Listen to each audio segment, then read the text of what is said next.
Hi hello ನಮಸ್ಕಾರ ವೀಕ್ಷಕರೇ, ನೀವು ನೋಡ್ತಾ ಇದ್ದೀರಾ smart viral media YouTube channel. ವೀಕ್ಷಕರೇ, ಕರ್ನಾಟಕ ರಾಜ್ಯ ಸರ್ಕಾರಿ ಹಾಗೂ ಅರೆ ಸರ್ಕಾರಿ ನೌಕರರ ಕ್ಷೇಮಾಭಿವೃದ್ಧಿ ಸಂಘ ಬೆಂಗಳೂರು ಭಾರತದ ಮೊದಲ ಮಹಿಳಾ ಶಿಕ್ಷಕಿ ಮತ್ತು ಅಕ್ಷರದ ಅವ್ವ ಮಾತೆ ಸಾವಿತ್ರಿಬಾಯಿ ಫುಲೆ ಅವರ 193ನೇ ಜನ್ಮದಿನಾಚರಣೆ ಅಂಗವಾಗಿ ರಾಜ್ಯ ಮಟ್ಟದ ಸಾವಿತ್ರಿಬಾಯಿ ಫುಲೆ ಅವರ ಜಯೋತ್ಸವ ಹಾಗೂ ಪ್ರಶಸ್ತಿ ಪ್ರದಾನ ಸಮಾರಂಭವನ್ನು ದಿನಾಂಕ 7/1/2024ರಂದು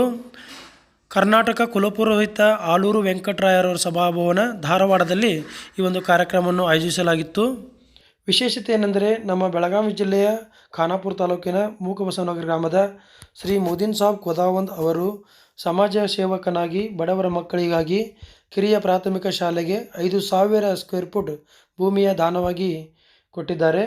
ತಮ್ಮನ್ನು ತಾವು ತೊಡಗಿಸಿಕೊಂಡು ಅತ್ಯುತ್ತಮ ಸೇವೆ ಸಲ್ಲಿಸುತ್ತಾ ಬರುತ್ತಿರುವುದನ್ನು ಗುರುತಿಸಿ ದಿನಾಂಕ 7 ಜನವರಿ 2024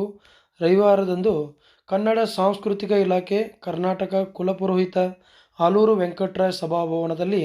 ಆಯೋಜಿಸಲಾದ ಭಾರತದ ಮೊದಲ ಮಹಿಳಾ ಶಿಕ್ಷಕಿ ಅಕ್ಷರದವ್ವ ಸಾವಿತ್ರಿಬಾಯಿ ಫುಲೆ ಅವರ 193ನೇ ಜಯೋತ್ಸವದ ಅಂಗವಾಗಿ ನಡೆದ ಚಿಂತನ ಮಂಥನ ಹಾಗೂ ಸಾಧಕರಿಗೆ ಪ್ರಶಸ್ತಿ ಪ್ರದಾನ ಕಾರ್ಯಕ್ರಮದಲ್ಲಿ ತಮಗೆ ಜ್ಯೋತಿಬಾ ಫುಲೆ ರಾಜ್ಯ ಪ್ರಶಸ್ತಿ ನೀಡಿ ಗೌರವಿಸಲಾಗಿದೆ.